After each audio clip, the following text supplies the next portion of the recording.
November 26, 1943. At 28,000 feet over the industrial sprawl of Bremen, Germany, the air does not merely feel cold, it feels actively hostile. At 50 degrees below zero, condensation instantly freezes on oxygen masks, unheated machine gun breeches jam into solid blocks of steel, and the human body burns through its reserves just trying to maintain a heartbeat. In the high-altitude bomber escort missions of the United States 8th Air Force, the environment was trying to kill the pilots long before the Luftwaffe ever got the chance. Captain Francis S. Gabreski was 24 years old, sitting in the cramped, freezing cockpit of a Republic P-47 Thunderbolt, staring out into an endless ocean of hostile sky. He was the son of Polish immigrants from the blue-collar oil town of Oil City, Pennsylvania. To the American public, the men who flew fighter planes in 1943 were pitched as natural-born aviators, swashbuckling heroes who slipped the surly bonds of Earth with effortless grace.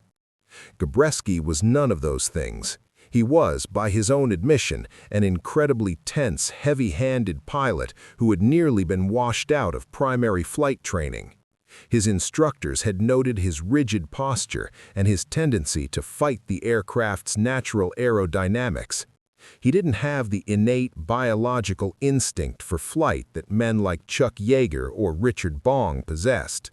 But what Francis Gabreski lacked in natural talent, he made up for with an absolutely relentless, methodical obsession with the mechanics of killing. While other American pilots were still training in the States, Gabreski had pulled every string he could find to get attached to No. 315 Squadron of the Royal Air Force, a unit composed entirely of exiled Polish fighter pilots. He flew Supermarine Spitfires with men who had seen their homeland crushed by the Nazi war machine.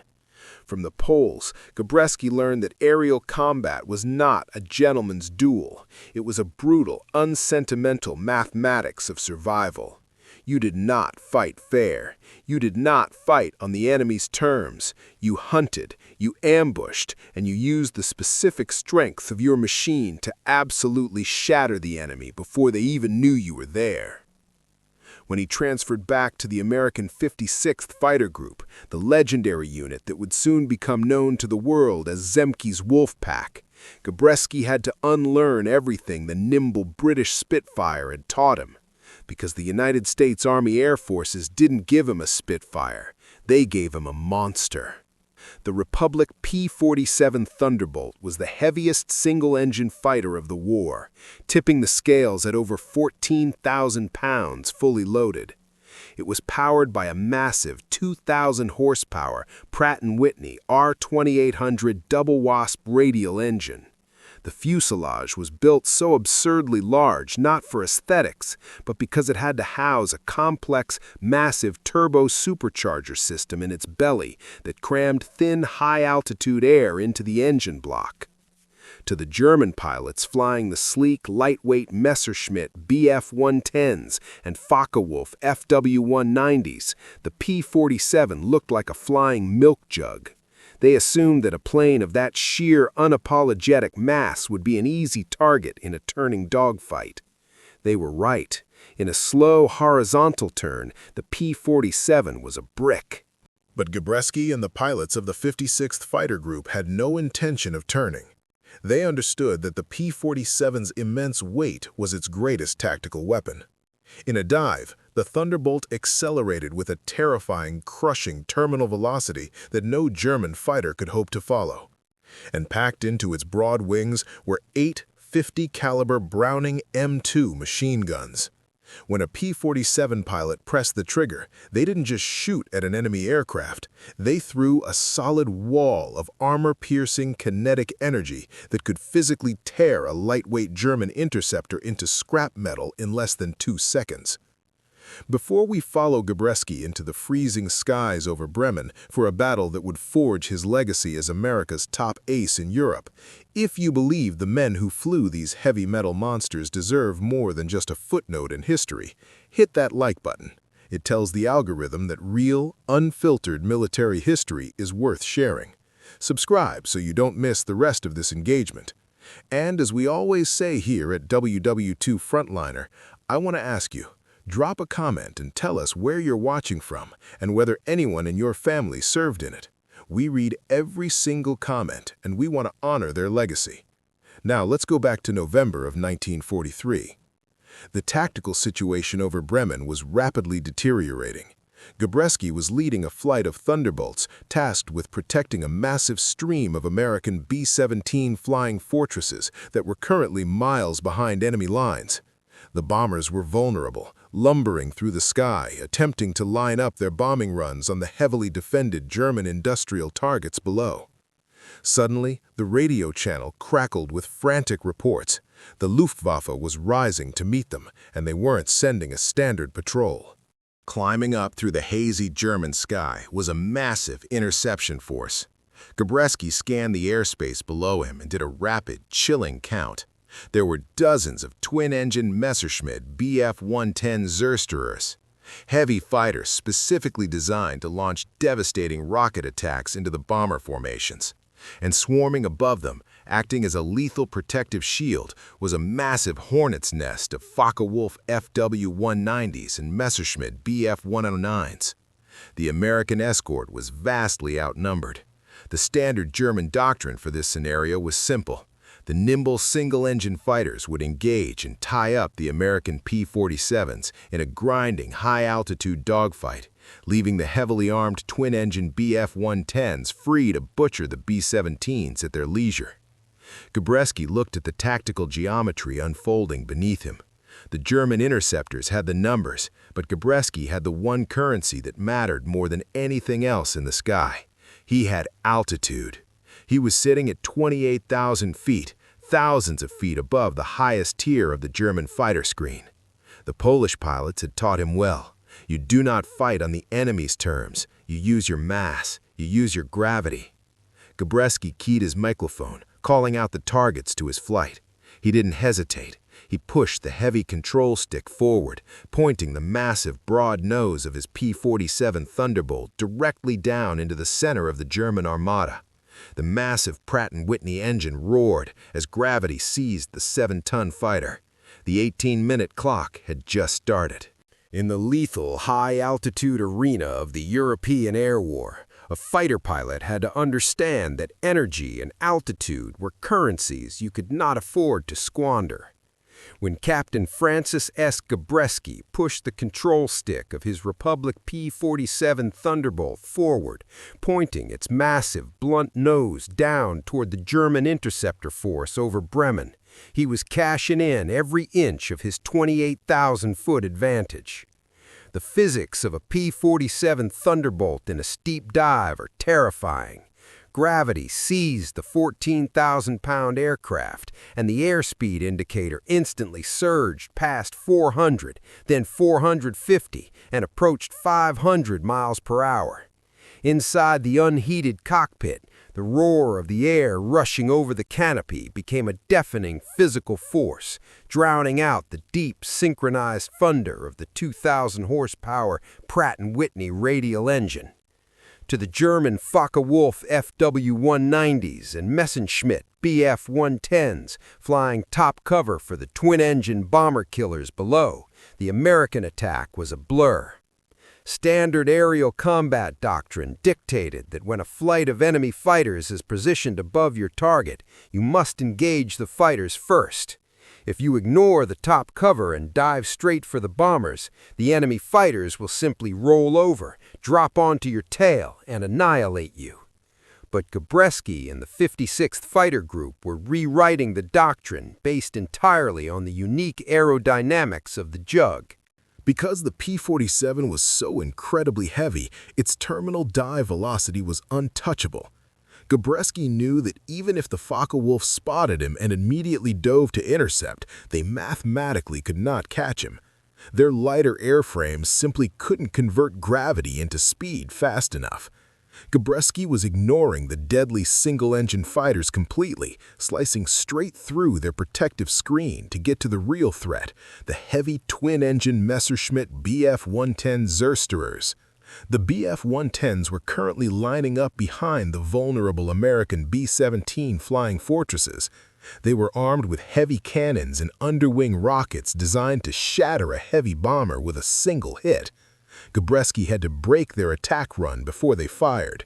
At 450 miles per hour, the controls of the P-47 grew incredibly stiff. The air rushing over the thick wings compressed, fighting the pilot's inputs. Gabreski's arms strained against the yoke as he made microscopic adjustments, lining up the trailing Bf-110 in his reflector gun sight. He didn't need to maneuver with the German heavy fighter. He just needed it in front of him for 1 second. Unlike the centralized nose armament of the P-38 Lightning, the P-47 housed its devastating firepower in its massive wings, 4.50 caliber Browning M2 machine guns on each side. These 8 weapons were harmonized to converge at a specific point ahead of the aircraft, usually around 250 to 300 yards. At that exact convergence point, the P-47 produced a localized shredding effect that no World War II aircraft could survive. Gabreski held his fire until the twin-engine Messerschmitt completely filled his windscreen. At 250 yards, he clamped down on the trigger. The recoil of 8 heavy machine guns firing simultaneously actually slowed the massive Thunderbolt in mid-air. A solid, concentrated hose of armor-piercing incendiary rounds slammed into the Bf-110. The impact was instantly catastrophic. The kinetic energy of the heavy American rounds seeped through the Messerschmitt's right wing, detonating its fuel tanks and shattering the engine block. The Bf-110 violently folded in half, erupting into a blinding orange fireball that Gabreski had to aggressively yank his control stick to avoid flying through. 1 kill. But Gabreski couldn't stop admiring his work.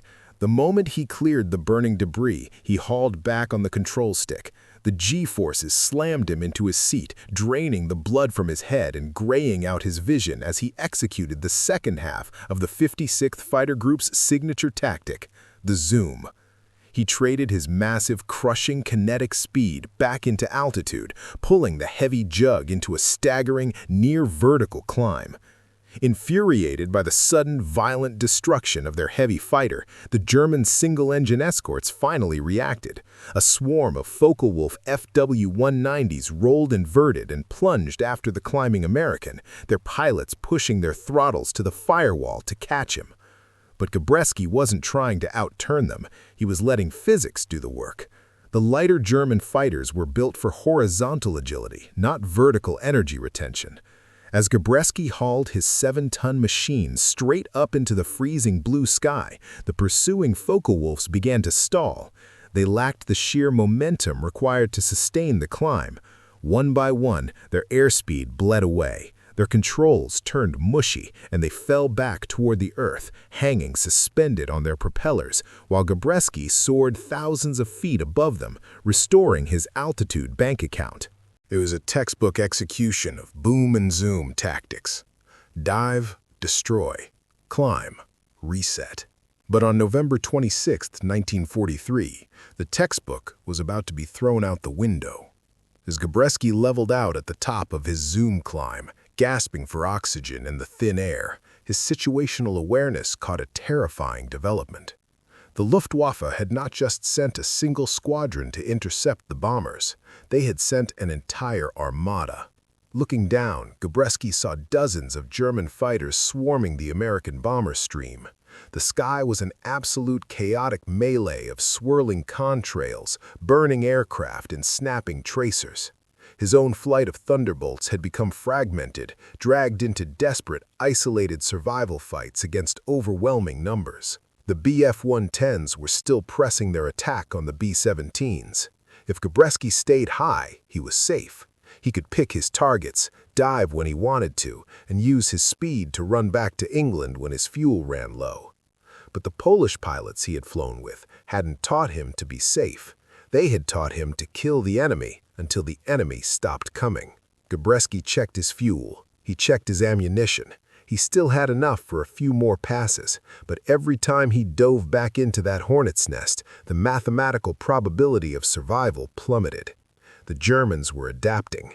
They knew the Americans would dive, and they were beginning to position their Focke-Wulfs at lower altitudes to catch the Thunderbolts as they tried to climb back up. The trap was setting. The 18-minute clock was ticking loudly in the freezing cockpit. Gabreski rolled the massive Thunderbolt onto its back, placed the crosshairs of his gun sight on another twin-engine Messerschmitt far below, and pulled the nose down into the abyss for a second time.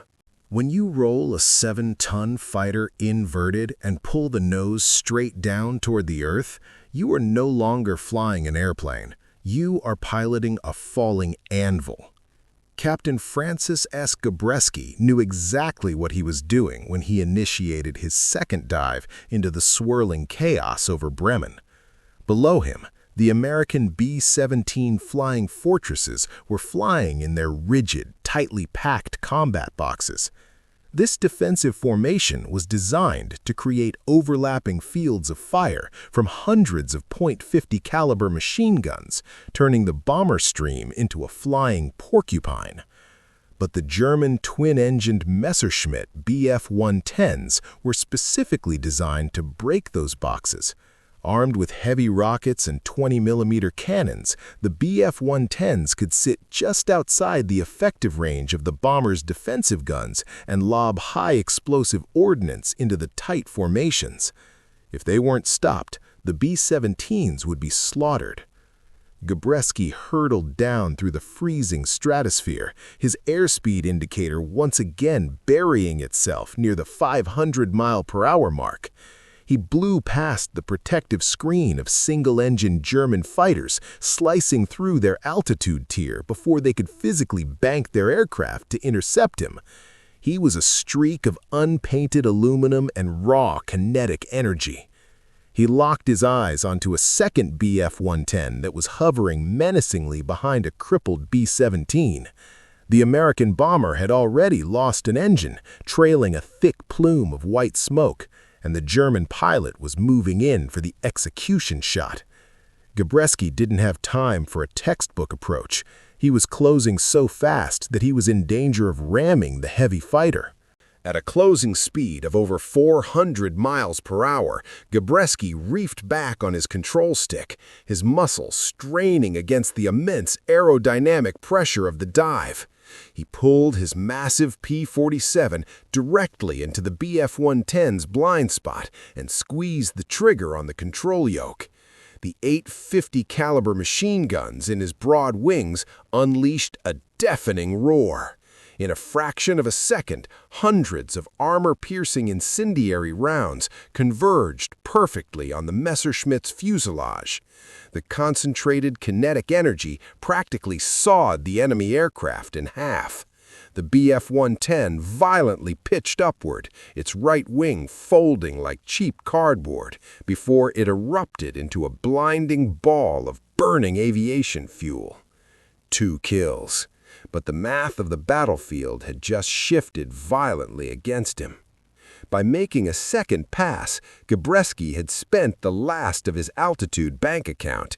He was now down in the weeds, having bled off his energy advantage to save the crippled bomber, and the Luftwaffe was waiting for him. The moment Gabreski pulled out of his attack run, his cockpit was bathed in the terrifying glow of snapping tracer fire. The German top cover, a swarm of Focke-Wulf FW-190s and Messerschmitt Bf-109s, had anticipated his second dive. They had dropped down from their perch and set a trap, waiting for the heavy American fighter to lose its momentum.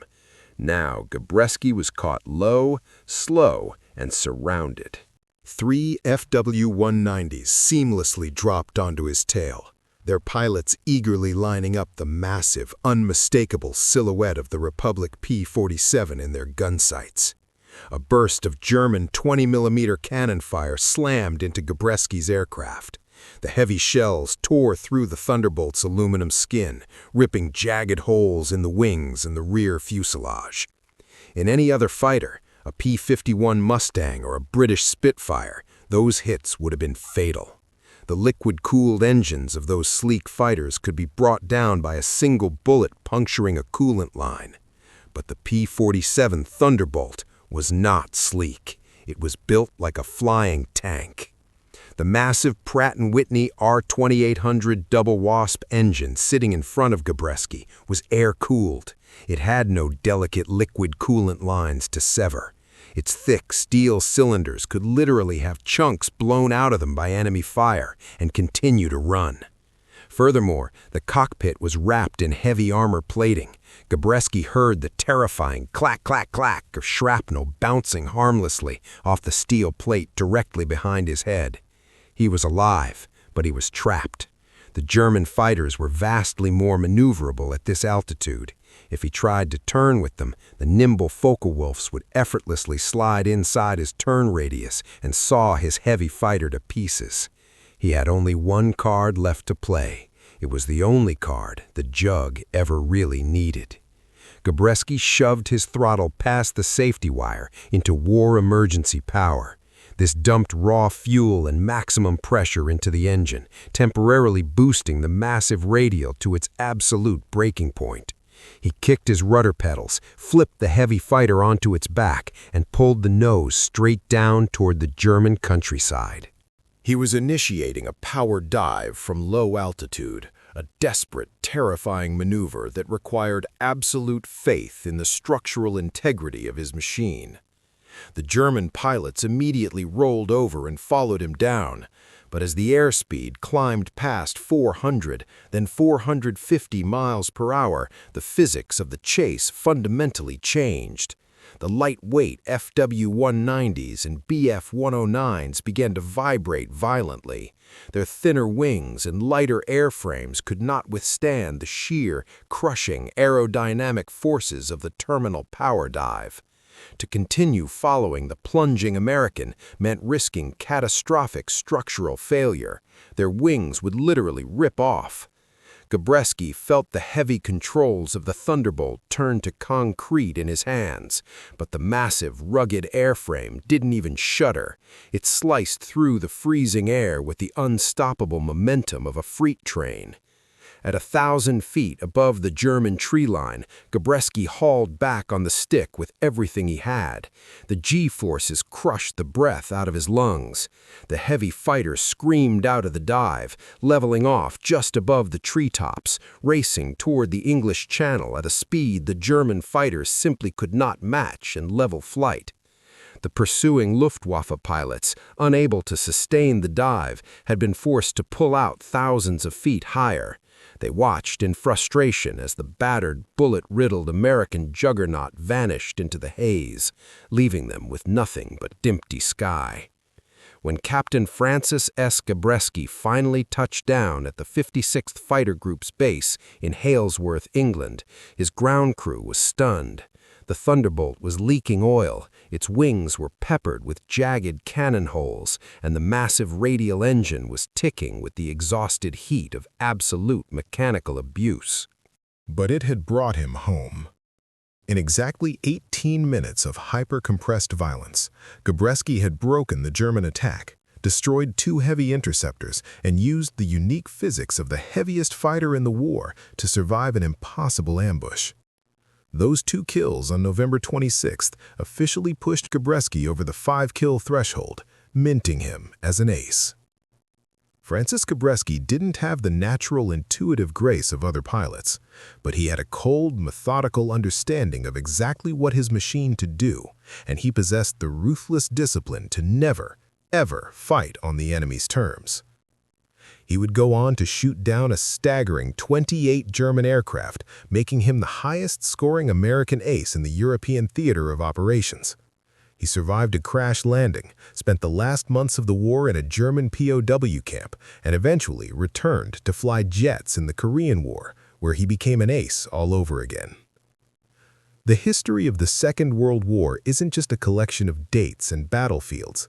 It is the story of ordinary kids from blue-collar towns who were strapped into 14,000-pound machines and asked to do the impossible at 50 degrees below zero. Here at WWII Frontliner, we don't sanitize history.